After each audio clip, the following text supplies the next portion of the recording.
Este proyecto nació con la idea de poder vincular las causas de las migraciones climáticas y ambientales con una mejor gestión de la energía aquí en Barcelona. Es decir, generar un vínculo en lo que es la transición ecosocial con las migraciones climáticas y ambientales. Cómo establecer ese vínculo y cómo poder hablar de migraciones climáticas y ambientales de una manera conectada con la responsabilidad y las responsabilidades que tenemos como sociedad del norte global, ¿no?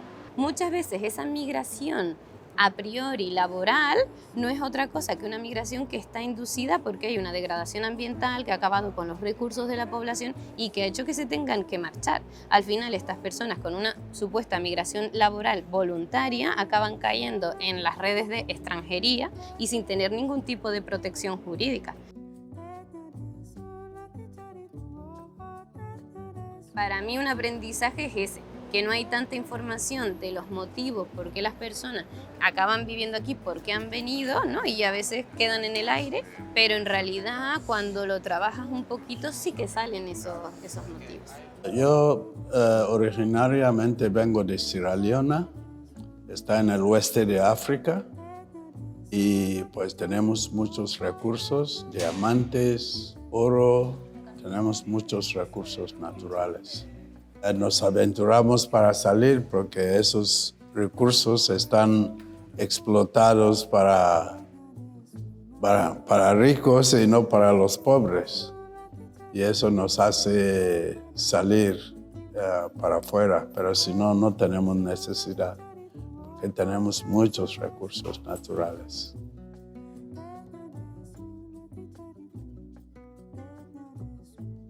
Es que los recursos aquí están aprovechados. Esa es la gran diferencia, mientras los recursos en mi país o en África en general están explotados para el oeste.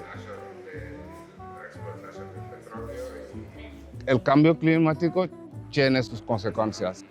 No hay lluvia, no pueden cultivar, no hay trabajo, no saben dónde buscarlo. O los que trabajaban en el mar no pueden tener pescado ahora.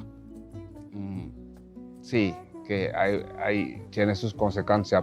Eso ahora es una de las principales cosas que hace que los jóvenes prefieren irse a otros países u otros lugares para buscarse la vida.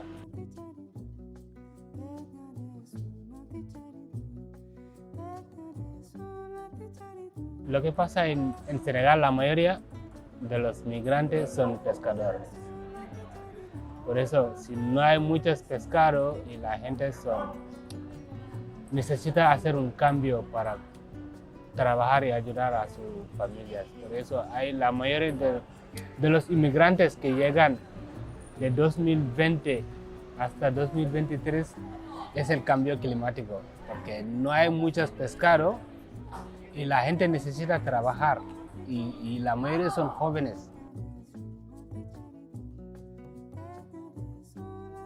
Los jóvenes necesitan cambio, porque si no tienes trabajo, no hay recursos para hacer algo, tienes que migrar y cambiar de lugar. Tanto en cambio climático como en otras afectaciones dentro del extractivismo hay un desequilibrio de poder muy grande y una historia que viene desde las colonias hasta la actualidad con el neocolonialismo. ¿Qué ha pasado? Que hay unos estados y unas empresas que se han enriquecido y que han ganado mucho poder gracias al expolio del resto del planeta.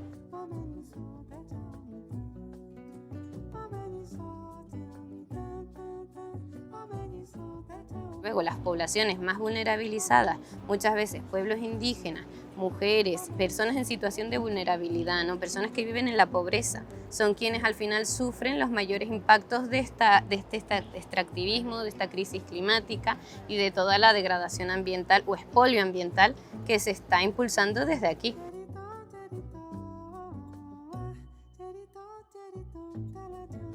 Si hablas de migración, no siempre se habla de crisis climática o ambiental, ¿no? Y en muchos casos, ¿no? Estas causas climáticas y ambientales quedan totalmente invisibilizadas en un proceso migratorio. Y vemos que realmente existen realidades y que realmente existe una vivencia que muchas personas pues quizás dejan atrás y quizás pues no le dan como digamos la importancia o el lugar que tienen en sus vidas, ¿no?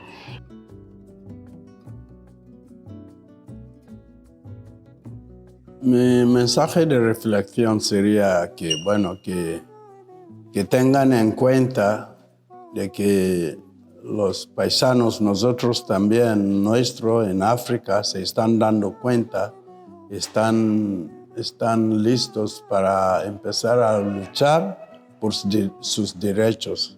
O sea, que ellos que piensan en cambiar sus maneras de pensar, que el trato tiene que ser igual para todos y si quieren nuestros recursos, tienen que pagar por ellos, no cogerlo y dejar los demás morir ahí de hambre. Desde CICRA pues hemos aportado un poco la mirada de migraciones climáticas, migraciones ambientales, ¿no? Y de lo que para nosotras representa lo que es la justicia o la injusticia ambiental, que no solamente hablamos de temas relacionados con la destrucción del medio ambiente, sino que también hablamos de desigualdades sociales, hablamos de racismo también, hablamos de cuáles son estas causas de migración y cuál es esa conexión, ¿no? Entonces nos parece interesante pues haber podido encontrarnos desde diferentes espacios y sectores para impulsar este proyecto.